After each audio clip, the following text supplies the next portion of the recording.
स्वागत है stock news में। अगर आप मेरे चैनल पे पहली बार विजिट कर रहे हैं तो सब्सक्राइब करें ताकि आपको लेटेस्ट इन्फॉर्मेशन मिलता है। आज हम बात करेंगे पीवी फिनटेक के बारे में, यानी कि पॉलिसी बाज़ार के बारे में। जानने की कोशिश करेंगे कि क्या इसके स्टॉक में हमें अभी आने वाले ट्रेडिंग सेशन में तेज़ी देखने को मिलेगा। इस तरह की तेज़ी जो है आज के ट्रेडिंग सेशन में 3.25% की आई है, क्या इसी तरह की आगे भी हमें तेज़ी देखने को मिलेगी, या फिर हमें जो है जिस तरह की गिरावट जो है जब से ये स्टॉक जो है लिस्टेड हुआ है तब से जिस तरह की गिरावट आई है, क्या ऐसा ही गिरावट हमें देखने को मिलेगा। इन सब पे आज हमारी चर्चा रहेगी। तो सबसे पहले हम देख लेते हैं पी फिनटेक का जो आईपीओ था वो जो है 15 नवंबर 2021 को बाजार में 17% प्रीमियम पर लिस्ट हुआ था, लेकिन ये निवेशकों का पैसा डुबाने वाला स्टॉक में शामिल रहा। पीवी फिनटेक की लिस्टिंग बाजार में 17% प्रीमियम पर हुई। लिस्ट होने के बाद शेयर में आपको अच्छी खासी तेज़ी देखने को मिली, लेकिन अभी जो है ये शेयर अपने रिकॉर्ड हाई की तुलना में लगभग 90% और आईपीओ प्राइस की तुलना में लगभग 20% डिस्काउंट पर ट्रेड करता हुआ दिखाई दे रहा है। लेकिन इस स्टॉक को लेकर के इस समय जो है एक्सपर्ट बुलिश हैं और उनका कहना है कि इसके स्टॉक में आपको तेज़ी देखने को मिलेगी। पीवी फिनटेक भारत में लीडिंग इंश्योरेंस और लैंडिंग इंटरमीडियरीज में शामिल है। यह मुख्य रूप से अपने प्लेटफॉर्म, पॉलिसी बाजार और पैसा बाजार को ऑपरेट करता है। इसने नए बिजनेस में भी एंट्री की है। पीवी फिनटेक भारत में खासकर डिजिटल डिस्ट्रीब्यूशन के माध्यम से बढ़ रहे इंश्योरेंस पेनिट्रेशन के चलते लाभ उठाने के लिए अच्छी तरह से तैयार है। हाई ग्रोथ, ऑपरेटिंग लिवरेज, मजबूत बैलेंस शीट और स्थापित ब्रांड रिकॉल इसकी प्रमुख ताकत है। इससे कंपनी को मजबूत कैश फ्लो जनरेट करने में मदद मिलेगी। इसका जो cost to cost income ratio है आगे भी आपको बेहतर देखने को मिल सकता है। इसके अलावा जो है इस कंपनी के साथ कई सारे पॉजिटिव सेंटिमेंट जुड़े हैं, जिससे कि आपको इसके स्टॉक में अभी जो है तेज़ी देखने को मिलेगी। पॉजिटिव फैक्टर की बात की जाए तो अन्य बीमा कंपनियों की तुलना में हायर ग्रोथ वाला बिजनेस मॉडल है ये कंपनी। हाई ऑपरेटिंग लीवरेज सुनिश्चित करने के लिए रिन्यूएबल बुक है। कंपनी द्वारा लिए जा रहे इनिशिएटिव और दूसरी कंपनियों की तुलना में ज़्यादा फायदेमंद है।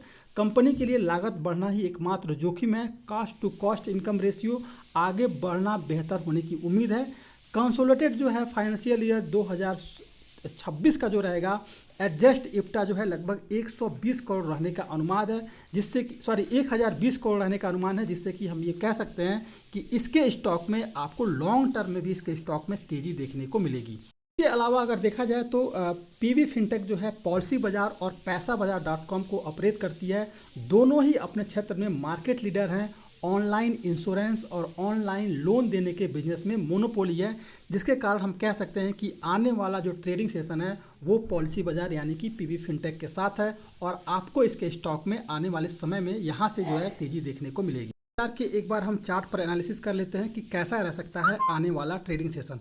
तो देखा जाएगा कि ये स्टॉक जो है 756 रुपये के करीब जो है लगातार सपोर्ट लिया हुआ है, और एक बार नहीं कई बार ये स्टॉक जो है 756 रुपये के करीब जो है ये सपोर्ट लेता हुआ दिखाई दे रहा है, और अभी भी ये सपोर्ट जो है 756 रुपये की जोन में है। यानी कि आने वाले ट्रेडिंग सेशन में इसके स्टॉक में ये 756 रुपये का सपोर्ट तोड़ पाना मुश्किल लग रहा है, और यहाँ से जो है इसके स्टॉक में आपको तेज़ी देखने को मिलेगी। तो यही से आपको इस स्टॉक में जो बाई करना है वो करंट प्राइस पर भी खरीदारी की जा सकती है। 756 रुपये पर इस स्टॉक में 750 रुपये पर खरीदारी करें। 720 रुपये का स्टॉप लॉस रखें, और टारगेट जो दिया है एक्सपर्ट की तरफ से इसमें जो लगभग 1200 का टारगेट जो है आने वाले कुछ ट्रेडिंग सेशन में आपको देखने को मिलेगा। तो इसके स्टॉक में यहीं से तेज़ी देखने को मिलेगी।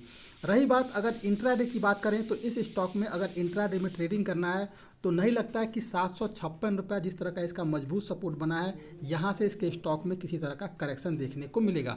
अगर करेक्शन आया भी तो इसके स्टॉक में बड़ी गिरावट देखने को मिलेगी, और 700 रुपये के करीब तक जो है इसके स्टॉक में आपको करेक्शन देखने को मिल सकता है। तो अगर आपको कल के ट्रेडिंग सेशन में किसी तरह का नेगेटिव सेंटिमेंट इस स्टॉक के साथ बना तो 700 का टारगेट जो है नीचे की तरफ होगा। आपको 700 अगर ये 750 रुपये से नीचे का ट्रेड करना शुरू करे तो इस स्टॉक को 748 रुपये के करीब जो है सेल कर दें, और टारगेट जो रखना है वो 705 रुपये का रखना है। 748 रुपये पर इस स्टॉक को सेल करना है अगर 750 के नीचे ट्रेड करता है तो, और 705 रुपये का टारगेट जो है आपको रखना है। इसके बाद आपको 700 के करीब तक ये स्टॉक आता हुआ दिखाई देगा और फिर आपको यहीं से तेज़ी देखने को मिलेगी। लेकिन जिस तरह का सेंटिमेंट है और इसके अलावा अगर आप देखेंगे जिस तरह का इस स्टॉक ने सपोर्ट लिया हुआ है, नहीं लगता कि 756 रुपया ये स्टॉक जो है तोड़ पाएगा। किसी कारणवश अगर तोड़ता है तो 700 रुपया इसका नीचे की तरफ सपोर्ट होगा और फिर आपको यहीं से तेज़ी देखने को मिलेगी। इसके अलावा अगर देखा जाए जिस समय ये स्टॉक 790 रुपये को क्रॉस कर जाएगा फिर आपको इसके स्टॉक में और भी तेज़ी देखने को मिलेगी। अगर आपको इस स्टॉक में ख़रीदारी करनी है तो करंट भाव पे ख़रीदारी करें। स्टॉप लॉस जो रखना है वो रखना है 725 रुपये का, टारगेट रखना है लगभग 1200 का। अगर कल के मार्केट में अगर गिरावट आता है तो 700 रुपये पे खरीदारी करें। टारगेट जो रखना है, अगर इंट्राडे की बात करेंगे तो 750 का टारगेट रखेंगे और लॉन्ग टर्म के लिए 1200 का टारगेट लेकर के इस स्टॉक में चला जा सकता है। ये था पीवी फिनटेक यानी पॉलिसी बाजार। अगर आप मेरे चैनल पर पहली बार विजिट किए हैं तो सब्सक्राइब करें ताकि ऐसे ही आपको लेटेस्ट इन्फॉर्मेशन जो है मिलता रहे।